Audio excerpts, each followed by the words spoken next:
நாம் தமிழர் கட்சியினருக்கு ஹைகோர்ட் கண்டனம் தெரிவித்திருக்கிறது. அண்மை செய்தியை பார்த்து வருகிறோம். தேரோட்டம் நடைபெறும் நாளில் அனுமதி கொடுக்கவில்லை என்பதற்காக தடையை மீறி போராட்டம் நடத்துவேன் என்பதா என்று நாம் தமிழர் கட்சிக்கு ஹைகோர்ட் தனது கண்டனத்தை பதிவு செய்திருக்கிறது.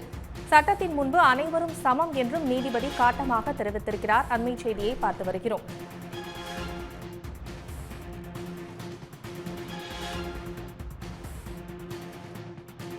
கூடுதல் விவரங்களை செய்தியாளர் ரஃபீக் ராஜாவிடம் கேட்கலாம். ரஃபீக் ராஜா, இந்த வழக்கின் பின்னணி என்ன? கூடுதல் விவரங்கள்.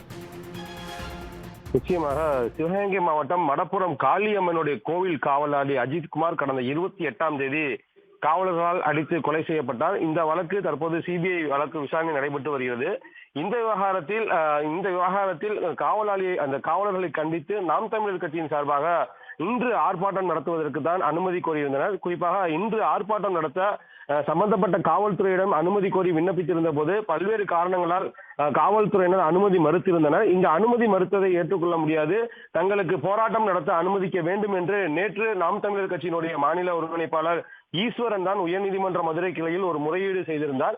அந்த முறையீட்டின் போதே அவர் ஏற்கனவே ஆர்ப்பாட்டம் நடத்தியதை மறைத்து முறையீடு செய்திருந்தார். இதை நேற்றே நீதிபதி கண்டித்திருந்தார்.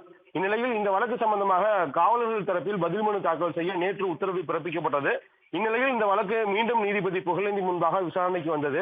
விசாரணையின் போதுதான் தற்போது நாம் தமிழர் கட்சி நிர்வாகிகளுக்கு பல்வேறு கேள்விகளை நீதிபதி எழுப்பியுள்ளார்.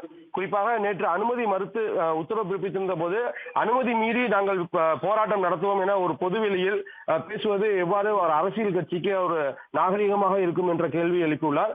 அதே போல ஏற்கனவே கோவில் திருவிழாவை காரணம் காட்டிதான் இந்த ஆர்ப்பாட்டத்திற்கு அனுமதி மறுத்துள்ளனர். அதையும் தடுத்து தற்போது ஆர்ப்பாட்டம் நடத்துவதற்கான என்ன முக்கிய அவசரம் என்பது குறித்தும் பல்வேறு கேள்விகளை நீதிபதிகள் தொடர்ந்து எழுப்பினார். ஒரு அரசியல் கட்சி பொறுப்புணர்வுடன் செயல்பட வேண்டும், பொதுவெளியில் அரசியல் கட்சியினர் எப்படி நடந்து கொள்ள வேண்டும் என்பதெல்லாம் பற்றி பல சராமாரியான கேள்விகளை எழுப்பிய நீதிபதிகள் அனுமதி பெறுவது குறித்து நாம் தமிழர் கட்சியினர் புதிய மனுவை சம்பந்தப்பட்ட காவல்துறையிடம் கொடுத்து தற்போது அனுமதி பெற்றுக் கொள்ளலாம் என கூறி வழக்கையும் முடித்து வைத்துள்ளனர். தகவல்களுக்கு நன்றி ரஃபீக் ராஜா. உடனுக்குடன் செய்திகளை தெரிந்து கொள்ள சன் நியூஸ் பெல் ஐகானை கிளிக் பண்ணுங்க.